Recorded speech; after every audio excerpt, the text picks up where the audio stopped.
Hello everybody, welcome to divinely guided 7777। कैसे हैं आप सब लोग। मैं आ गई हूँ एक और फ्रेश रीडिंग के साथ और आज की रीडिंग होने जा रही है future of this relationship.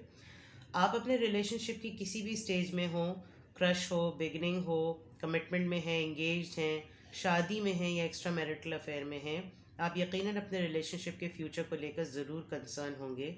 Ongoing situation भी बाज़ दफ़ा कॉम्प्लिकेटेड या कंफ्यूजिंग हो रही होती है, या अगर बहुत अच्छी भी चल रही होती है तो भी इंसान परेशान हो जाता है कि अल्हम्दुलिल्लाह सब कुछ सही चल रहा है। अच्छा अच्छा है अगर सब कुछ सही चलता रहे। ये टाइमलेस जनरल और कलेक्टिव रीडिंग होगी। जब कभी भी आप जानना चाहेंगे तो ये आपका उस वक्त का मैसेज होगा। ठीक है। दूसरी बात ये कि चैनल पे सब्सक्राइब रहने का बेहद शुक्रिया। जो लोग प्राइवेट रीडिंग्स के लिए कांटेक्ट कर रहे हैं, और I really appreciate your patience. मैं कुछ वजूहात की बिना पर नहीं दे पा रही थी। जो बुकिंग हुई भी है उसकी वजह से भी मैं स्लॉट्स नहीं दे पा रही। और जिन्होंने बहुत वेट किया, कुछ लोगों का तो एक एक हफ़्ता हो गया। I am so sorry for that. But now I am available. But मैं वीक डेज़ में मैक्सिमम से 2 ही रीडिंग्स ले सकती हूँ। 2 रीडिंग से ज़्यादा मैं नहीं ले सकती। वीक डेज़ पे मैं फिर भी टाइम मैनेज कर लेती हूँ। और अभी तो पुरानी रीडिंग्स के ही स्लॉट्स बुक हुए हुए हैं। कुछ लोगों को मैं कांटेक्ट में नहीं आ पा रही थी, अप्रोच में नहीं आ पा रही थी, तो प्लीज़ आप पाकिस्तान का कंट्री कोड एंटर करें और नंबर डिस्क्रिप्शन बॉक्स में दिया हुआ है, उसको मिलाएं and then I will be available. Prior booking बहुत अप्रिशिएट मैं करती हूँ कि आप प्रायर बुकिंग कर लें ताकि आपको प्रॉब्लम ना हो। और दूसरा, जो डिफरेंट कंट्री से लोग रीडिंग लेते हैं वो टाइम मैनेज करके भी प्रायर बुकिंग करवा सकते हैं। सही है। तो चैनल पे सब्सक्राइब रहने का बेहद शुक्रिया। Let's start. सबसे पहले आपकी फ्यूचर ऑफ दिस रिलेशनशिप में तो सब चेक करेंगे ही, लेकिन अभी आपकी प्रेजेंट मोमेंट पर आपके रिलेशनशिप की एनर्जी क्या चल रही है ये चेक कर लेते हैं। Energy of this relationship and then we will proceed के फ्यूचर ऑफ द रिलेशनशिप क्या है। एनर्जी ऑफ दिस रिलेशनशिप अभी इस वक्त प्रेजेंट मोमेंट में क्या एनर्जी है। The world. वर्ल्ड का कार्ड 3-4 दिन से आ रहा है बहुत ज़ोरदार। 7 of pentacles and 5 of swords. Okay.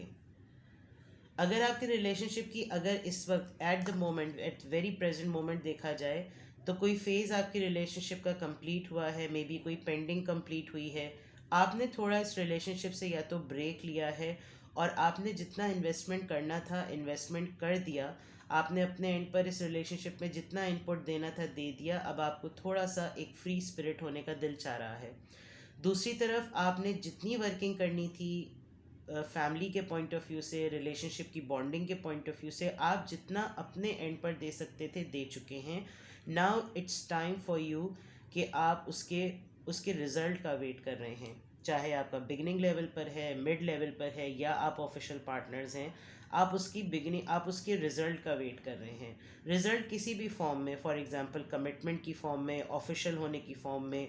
और अगर ये ऑफिशियल हुआ हुआ है तो उसमें मज़ीद बॉन्ड को स्ट्रेंथन करने की फॉर्म में। दूसरी तरफ ये कि कोई ना कोई आर्ग्यूमेंट चल रहा है।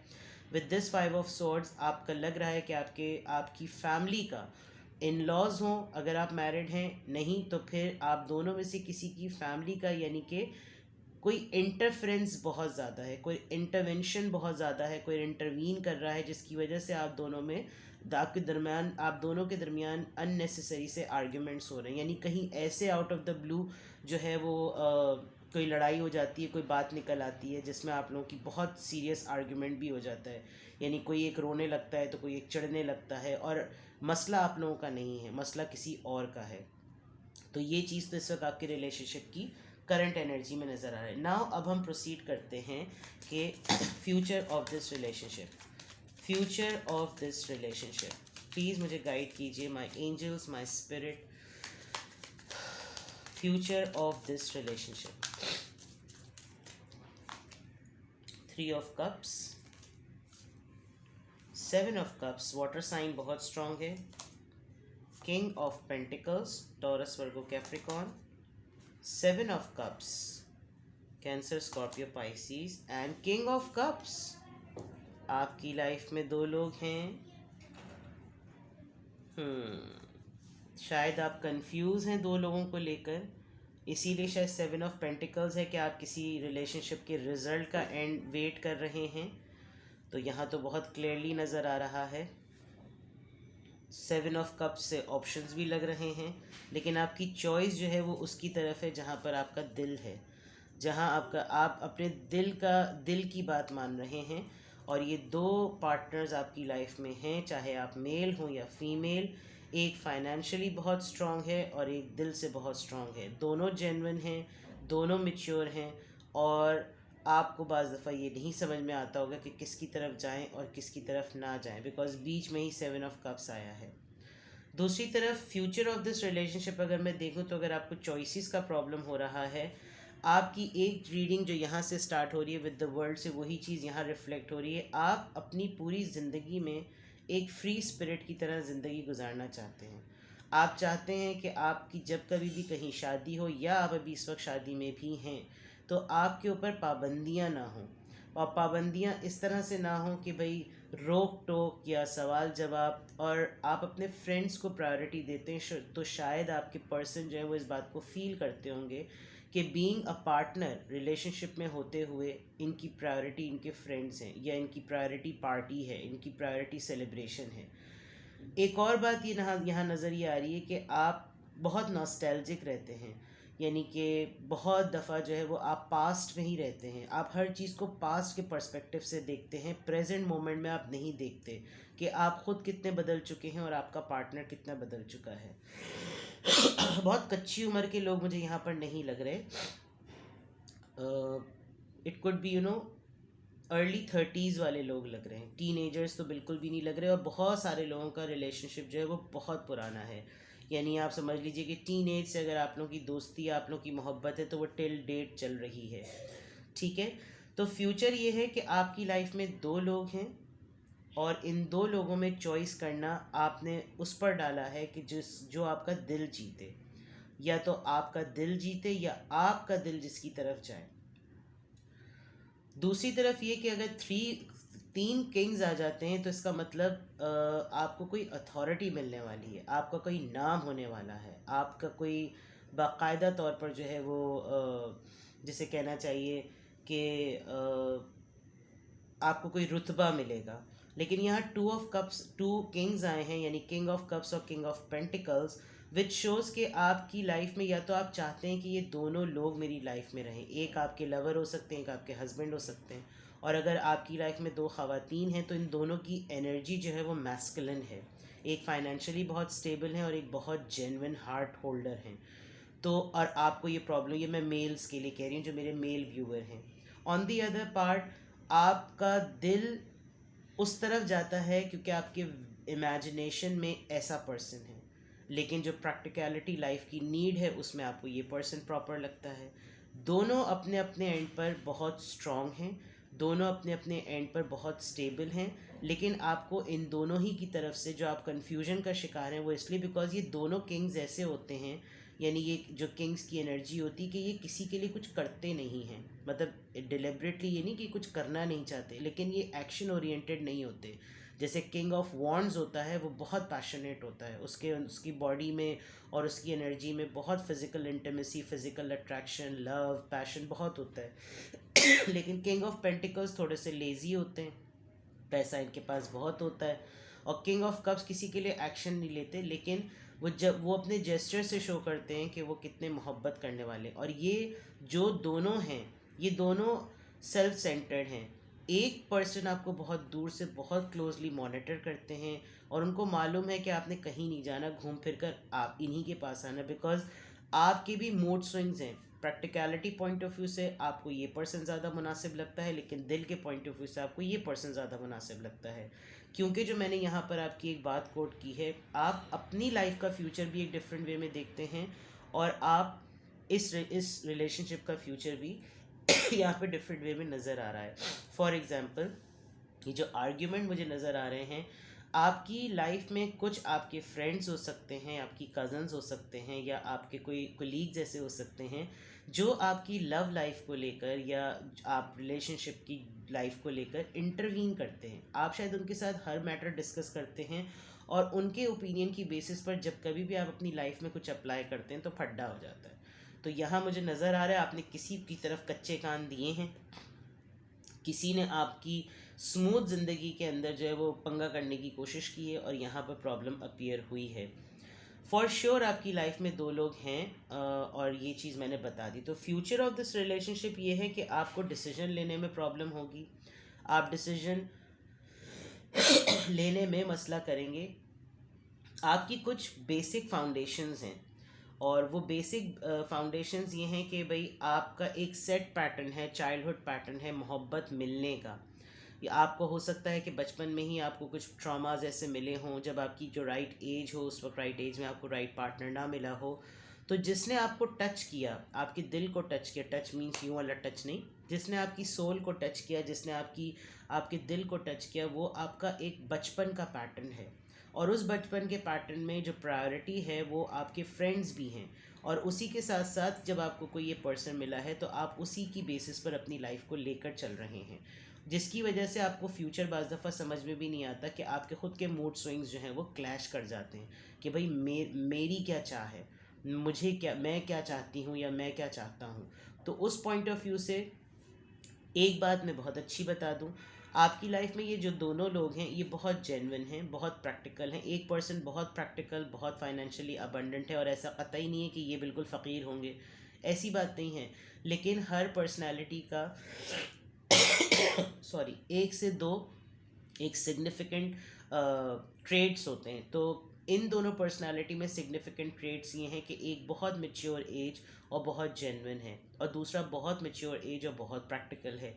तो प्रैक्टिकल इंसान से आप हम्बलनेस नहीं एक्सपेक्ट कर सकते, और जेन्युइन इंसान से आप प्रैक्टिकलिटी नहीं एक्सपेक्ट कर सकते जो इमोशनल हो। अच्छा, जेन्युइन होना इस पॉइंट ऑफ व्यू से कि जब कभी भी इनकी तरफ से कोई फ़ैसला आएगा तो वो दिल के हाथों आएगा, और इनकी तरफ से जो फ़ैसला आएगा वो जहन से आएगा। अब इसमें ये भी बात मुनासिब नहीं है कि जो दिल से फ़ैसला करते हैं वो गलत करते हैं। कभी कभी दिल के फ़ैसले चल जाते हैं, कभी कभी दिमाग के फ़ैसले भी फेल हो जाते हैं, कभी कभी दिमाग के फ़ैसले इसलिए चल जाते हैं कि इंसान जज्बाती होकर नहीं सोचता, और जो इंसान जज्बाती होकर नहीं सोचता वो बड़ा सख्त फ़ैसला करता है। तो शायद आपको कभी कभी अपने लिए ये चीज़ मुश्किल लगती होगी। तो फ्यूचर ऑफ दिस रिलेशनशिप में मैं देखूं तो कन्फ्यूजन आप ही के पास है, आपको डिसीजन मेकिंग का प्रॉब्लम है, बिकॉज आपकी ख़ुद की लाइफ में बहुत सारे ऑप्शंस हैं, और उन सारे ऑप्शंस में आपके लिए सेलेक्ट करना कि मुझे सब कुछ एक ही प्लेटर में मिले वो मुमकिन ही नहीं है।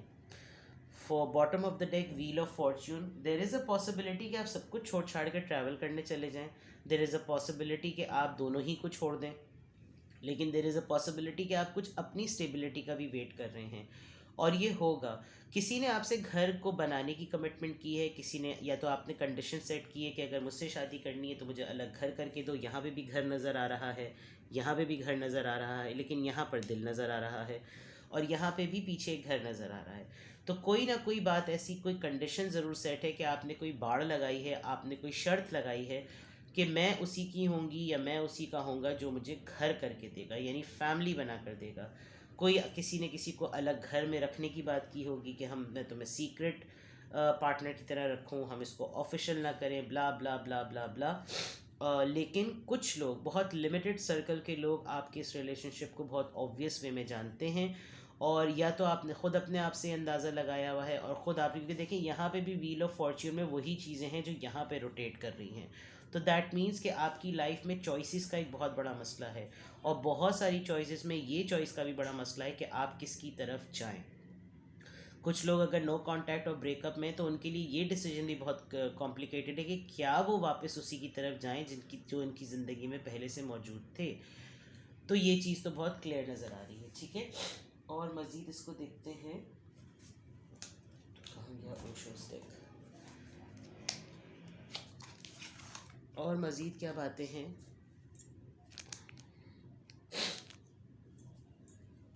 Future of this relationship,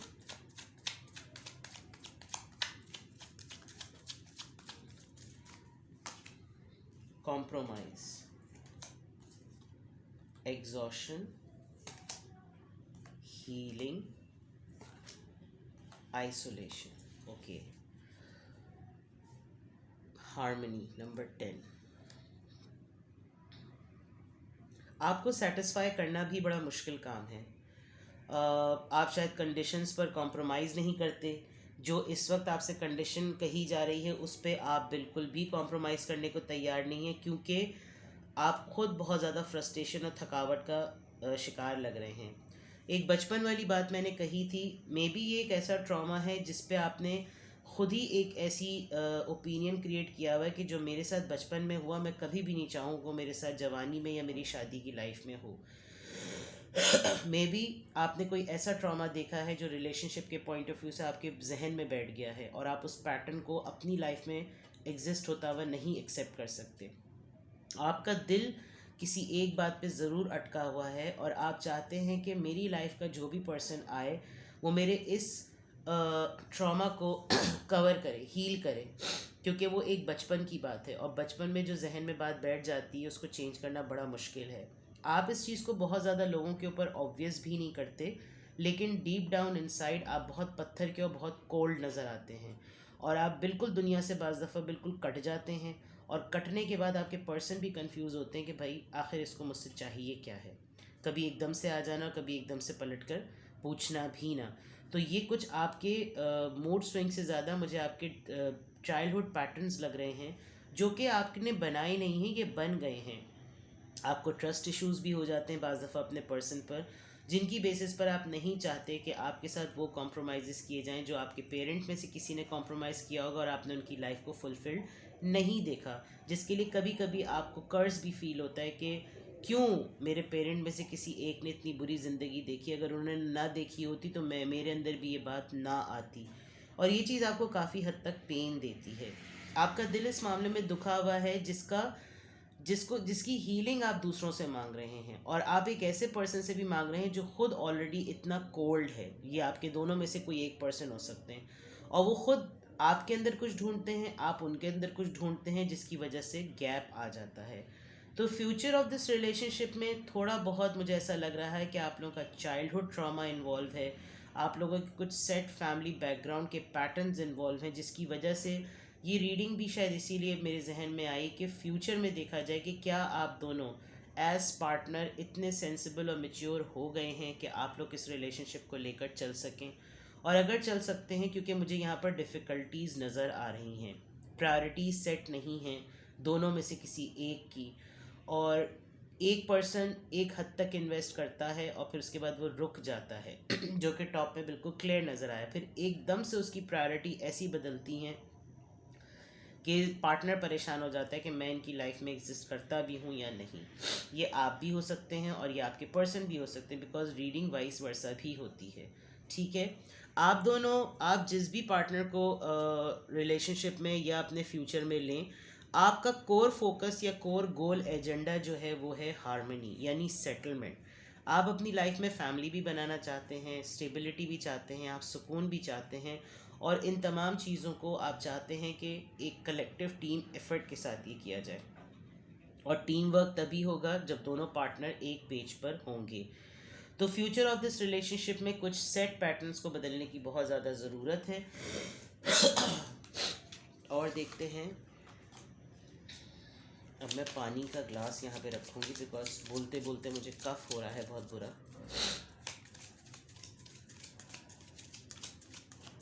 future of this relationship मज़ीद क्लैरिफाई कीजिए, और क्या फैक्टर्स हैं। सोलमेट, सोलमेट है हीलिंग फैमिली इश्यूज। देखिए मैं अभी बात कह रही थी और वो हो गया है। Your love life benefits as you forgive your parents, अभी मैंने बात कही थी, यू डिज़र्व लव। जो बचपन में आपने जो कुछ भी, आपको एक तो अपने आप को उस कैद से निकालने की भी बहुत ज़्यादा ज़रूरत है। क्यों? क्योंकि आप वही सिमिलर एक्सपीरियंस एक फ़िल्म की तरह अपने जहन में चलाते हैं कि क्यों मेरी माँ ने या क्यों मेरे बाप ने इस तरीके से सब कुछ किया। अगर उन्होंने ऐसा ना किया होता तो ये प्रोजेक्शन मेरे माइंड में ना आता कि हस्बैंड वाइफ को या पार्टनर्स को या लवर्स को ऐसी ज़िंदगी गुजारनी चाहिए। आपके कुछ स्टैंडर्ड्स मुझे लग रहे हैं जिस पे आपको कॉम्प्रोमाइज़ करना बुरा लगता है, तभी यहाँ पे कॉम्प्रोमाइज़ का कार्ड आया है।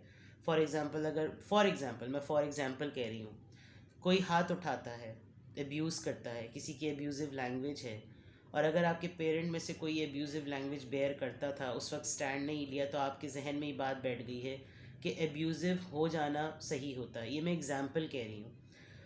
तो अब अगर आपके सामने अब कोई पार्टनर एब्यूज़िव होता है, क्योंकि बचपन में आपको पता था कि ये बात गलत है, लेकिन आपने कभी भी इसका डिफेंस मैकेनिज़्म अपना एक्टिव नहीं किया, जिसकी वजह से अब अगर कोई इस तरह की हरकत करता है तो आपको वो बात बुरी लगती है, लेकिन आप कभी भी उस पर कोई एक्शन नहीं ले सके। ये एक सिर्फ एग्जाम्पल है, ठीक है। तो कोई ऐसे रूल्स एंड रेगुलेशंस जो आपने बचपन से अपने पेरेंट्स के दरमियान देखे वो सेट हो गए हैं, जबकि वो आपके टर्मिनोलॉजी में सही नहीं है, ठीक है, आपकी डिक्शनरी में वो चीज़ें गलत हैं। और अब आप चाहते हैं कि जब मेरा मेरा फ्यूचर बने, मेरे रिलेशनशिप का फ्यूचर बने, तो वो चीज़ें ना हो। क्यों? क्योंकि आपको लगता है कि वो गलत थी और आप डिज़र्व करते हैं कि आप मोहब्बत डिज़र्व करें, इसीलिए वहाँ पर हार्ट बना हुआ था कि आप ऐसे पर्सन को अप्रोच करना चाहते हैं जो आपका दिल से ख्याल रखे, जो आपकी दिल से इज्जत करे। लेकिन ये दोनों माज़रत के साथ जो एनर्जीज़ हैं ये दोनों सेल्फ सेंटर्ड हैं।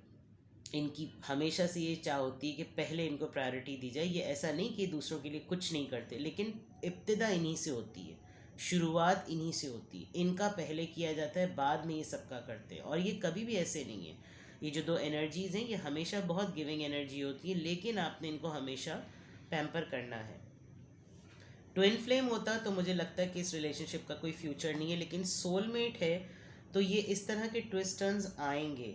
और अगर सोलमेट कनेक्शन नहीं है तो आप चाहते हैं कि वही पर्सन, जो मैंने बात कही थी कि आपके सोल को टच करे, आपके हार्ट को टच करे, क्योंकि किसी ने ऐसा किया भी है। आपको कुछ चीज़ों से अपने आप को फ्री करने की भी ज़रूरत है, जैसे बचपन वाली बात मैंने कही। आप कुछ तरीक़ाकार से फ्री होंगे तो ऑटोमेटिकली ये चीज़ें जो है वो अपने आप ठीक हो जाएंगी, ठीक है ना। तो ये थी आपकी रीडिंग के फ्यूचर ऑफ दिस रिलेशनशिप। कुछ भी आपसे रेजोनेट किया हो मुझे कमेंट सेक्शन में बताएं। प्राइवेट रीडिंग्स के लिए I am available if you really wanted to know कि आपकी अपनी लाइफ में जो आपका फ्यूचर है रिलेशनशिप का वो क्या होगा, तो मैं प्राइवेट रीडिंग्स के लिए अवेलेबल हूँ। कॉन्टैक्ट कीजिए डिस्क्रिप्शन बॉक्स में दिए हुए नंबर पे, and then I am there for you. Thank you, bye bye.